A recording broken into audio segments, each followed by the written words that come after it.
Well, hey there everybody. It's Saturday, April 19th. Welcome back to the channel. It's about 5 o'clock in the afternoon and we're doing it. We're gonna dump some boxes in and put some liquid fertilizer on and we're gonna go plant corn. Does this thing give you, oh that's cute. God, I'm ugly.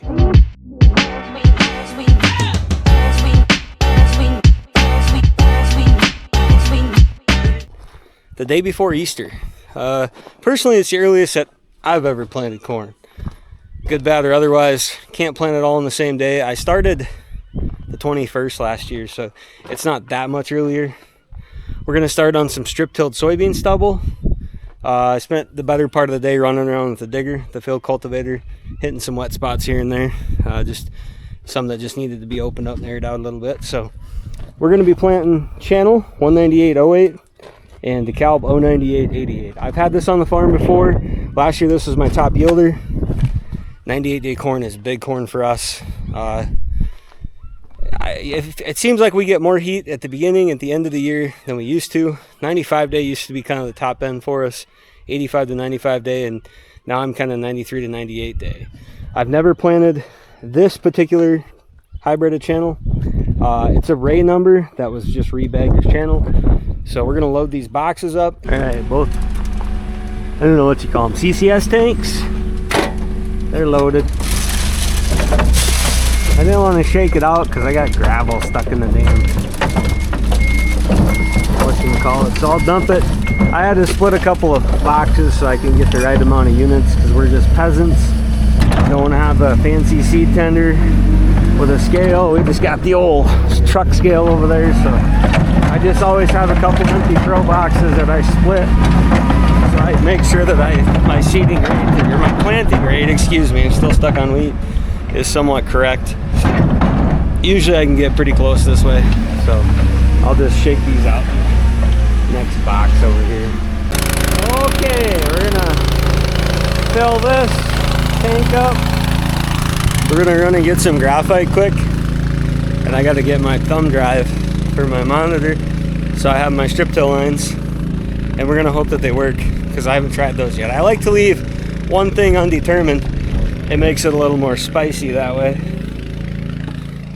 Thankfully we're going to a pretty square field though, so if my lines don't show up I can just drive it and it'll be fine. I guess we're out here doing it. We got about 17.5 acres in. Everything's kind of working okay. Still not really sure why I put row cleaners on this thing, because why do I need them? I don't know. We're pushing it a little bit. Soil conditions are just right on the verge of not being quite ready, but that's about how I operate anyway. So probably only gonna plant a few more acres or run till dark here, and then we'll go home and start again tomorrow.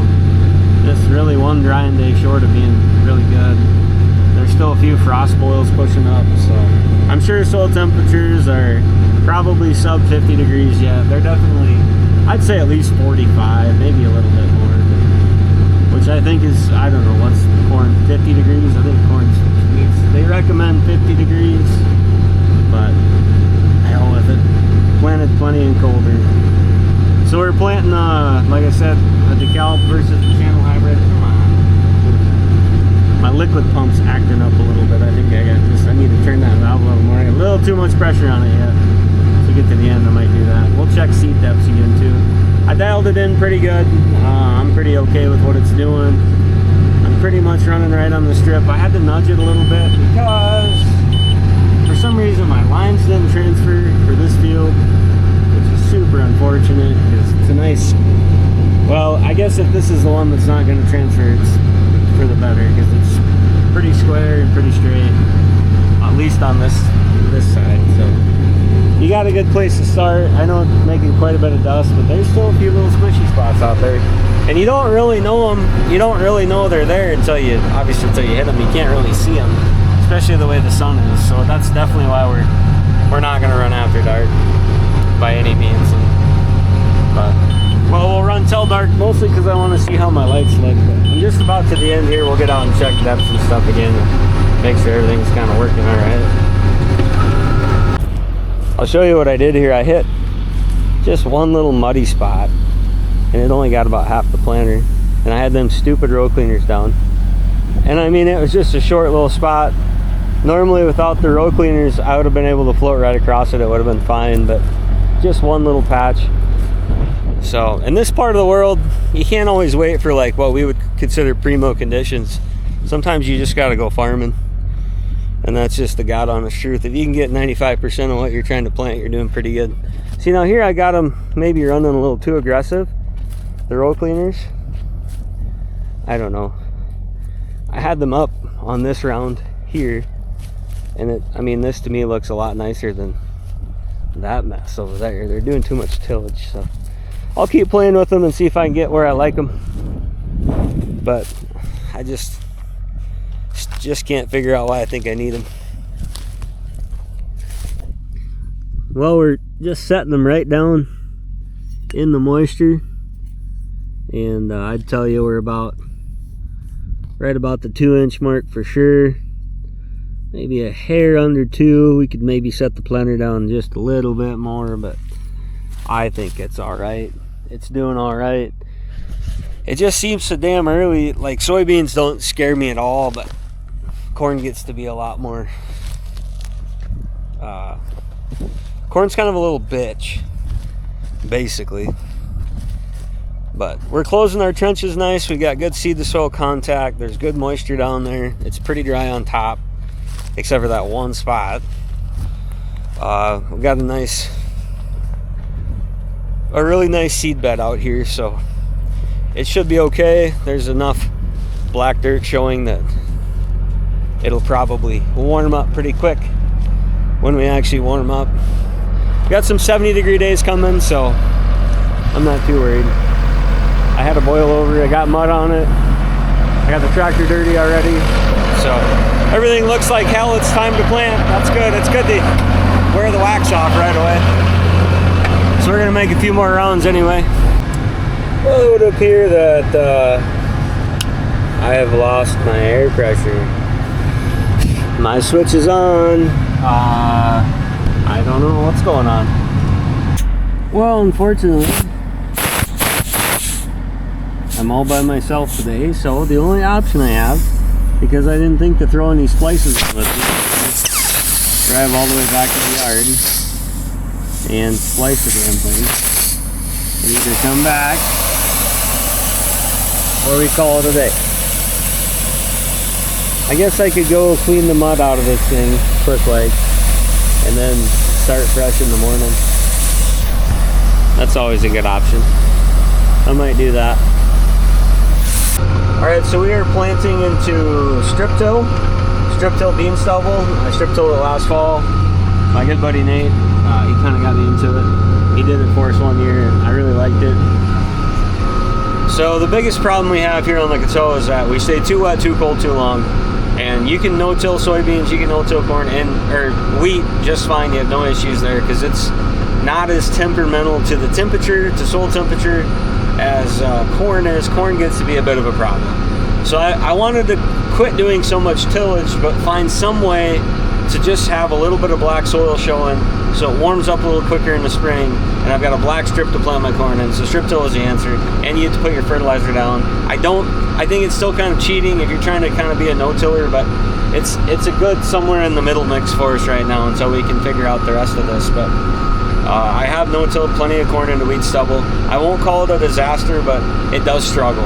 And so maybe some of it's aesthetic, some of it I think it is a yield loss in cases. And you could make the case that maybe we're not meant to grow corn up on this hill, and that's probably true. That's probably true. If you got to cheat and do tillage, maybe that's the case. But that's really controversial, and that's going to piss some people off, me saying that. But I do try to be a bit of a steward of soil health. I like to keep our ground in good shape. We like to do good rotations and all that stuff. So anything that I can do to reduce tillage, reduce passes is something that I'm all for. But I don't know what the soil temperature is. I don't have a soil thermometer. Frankly, I don't care. This is good cold germ corn. I try not to buy anything that I can't plant early because it doesn't fit my program. So good specific hybrids with good cold germ, that's kind of my jam. and that's what we're doing. I love corn. I love planting corn, and I love picking hybrids. I'm not a huge fan of combining corn. It just takes forever, but my liquid pump's acting up a little bit for some reason. But nothing too major. We're gonna plant a few more rounds tonight, call it a day. I think this is gonna be a pretty long video. I'm not even sure what I'm gonna include in it or how much of it's even gonna make sense. It's tough because I want to try to make these videos have a bit of a purpose, but it's also like I don't know where I'm going from one day to the next. But anyways, it's hard to quit. How do you quit when everything's working good? It's hard, man. It's hard. I love planting. I'm happy to be going. Grateful for this nice dry spring so far, or mostly dry spring that we've had. It's great. You know, I know that there's a lot of places that really need rain, but man, you know, we get so wet so quick, and we stay so much colder. We don't dry out. It's nice to be on the drought map a little bit once in a while up here. So we won't complain. We're gonna take it. We hope that it rains everywhere else that people need to rain. Ah, geez, my road cleaners were gouging the last round. I hate that. These damn things. I tell you what. We're gonna get them figured out. Well, today is Easter Sunday. Got some corn planted. Sure did. I'm going to spread off my last load of fertilizer over here finally. Getting around to that job. Strip tills planting really nice. The only problem is the turbo went out of my tractor. So I'm not quite done out there, but I'm damn close. But we're gonna go spread this fertilizer off. Skylar's got the soybean planter going. I'm gonna go hit a couple more muddy spots with the digger, the field cultivator. Get them dried out for the Massey tomorrow. The Massey's coming tomorrow. Pretty excited. Tomorrow's Monday. We'll have a whole video on the Massey. So I got a couple spots like this. Just hit them again. They'll dry out by tomorrow. So. Then we'll see what that little Massey tractor can do. Hopefully somebody can find me a turbo tomorrow. Sometime this afternoon I'll probably pop that thing off and make damn sure that that's what it is. But I'm pretty sure that's what it is. Well, if it ain't one thing, it's another. Skylar just having bean planter. Skylar's having bean planter problems. Found a broken wire, which is not letting the planter communicate, so then it won't plant because, you know, electronics and stuff are awesome most of the time. But also had another pretty good screw up. I'll show you that in a little bit here. Completely boneheaded, completely preventable, no excuse for it to happen. But every few years I have a proper good fuck up, if you will. And boy, did I have one this afternoon. I tell you what, just got lucky. It's purely cosmetic and a pretty easy fix. Just could have been prevented.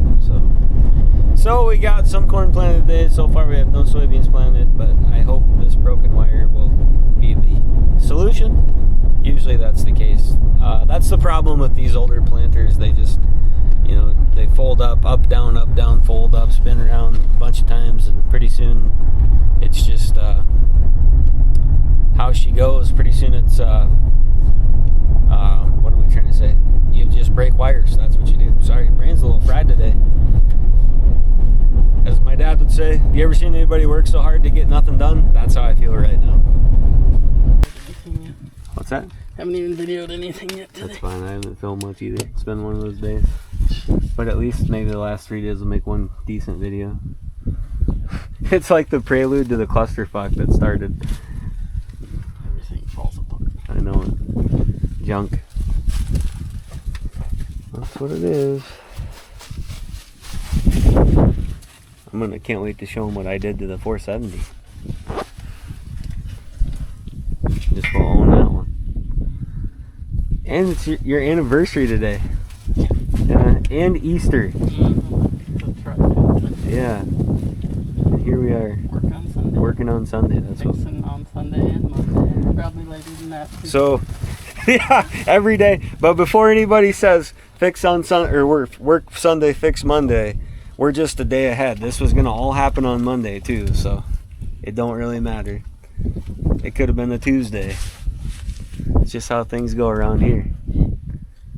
I can see the people in the comments already. That's what you get for working on Easter Sunday. Well, I went okay. to church. Don't Yeah, Skylar went to church. He went to church for both of us.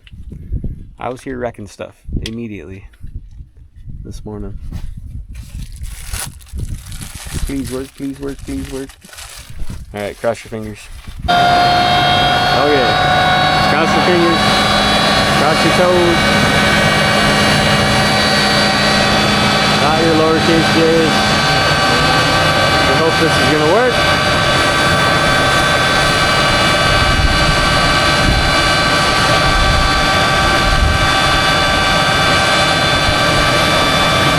Oh,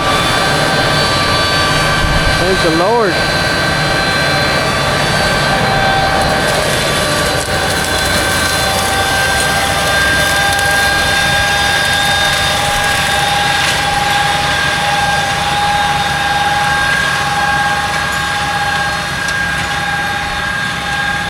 Well, unfortunately, this is going to be quite a bit more of a project than I was pretty sure it was going to be. We're going to have to take the hood off or move the hood forward to even think about getting all this off, but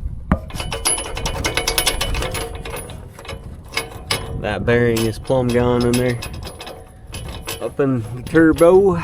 So this hood's got to come forward a little bit, and then this side panel's got to come off.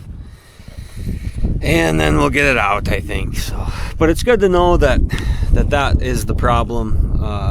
That way somebody right away in the morning can go find one. Even if we got to drive clear to Lisbon, North Dakota or something like we always have to do, at least maybe we'll have a turbo sometime tomorrow afternoon. But I think we'll have all hands on deck again finally tomorrow. So one or two of us can work on this and get it going. Lord willing.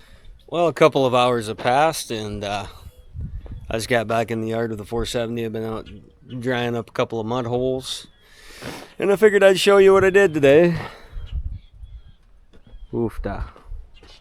Smashed her up real good. So it was kind of parked in the way, and I was backing that truck full of beans, seed beans out.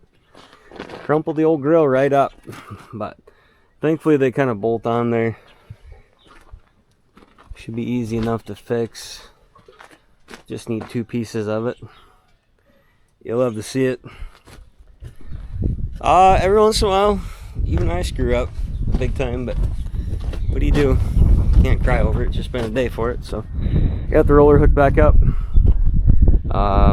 Maybe I'll take it out here in a little bit tonight. I gotta go run around and check a few more fields, but if not, Dylan or somebody can do it tomorrow. After we get that turbo off and get some of that fixed up. So, well, just when you think everything's going okay, then it's not.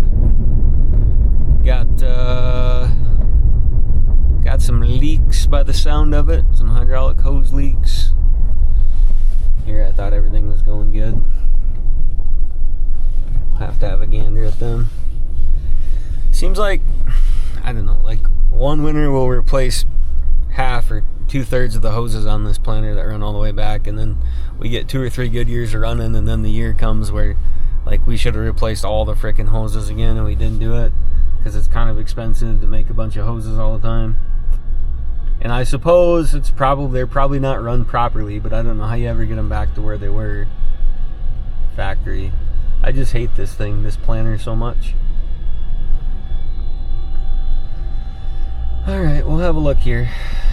Oh, wow.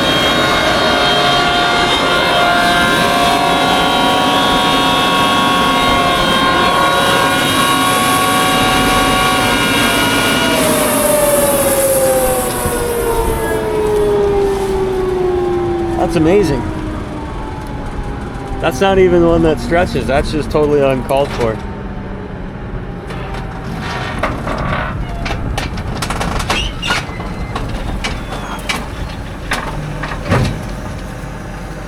Well, I guess now we'll go home, now that we've ruined everything. Another prime example of C&H's failed engineering when they built this planter. That's the lift cylinder hose. Wonder if I could show them. So every time it goes up and every time it goes down, it bends that hose, pulls on that hose, and just like a piece of wire, it breaks. What do you think? Are you glad we worked on Sunday? We're just ahead of the curve. Catastrophe Well, at least we can officially say we've broken everything to the point that we've touched today. We can't use it until we fix it tomorrow. I'd say that's 100% try, if you ask me. That's amazing. Well, all you can do is fold it up, take it home. I'm not fixing it tonight. Do it the left. Well, not for nothing. At least you can say we're trying. I guess we'll call it a day. That'll be it for today's video. Thanks for watching. Make sure to like, share, and subscribe.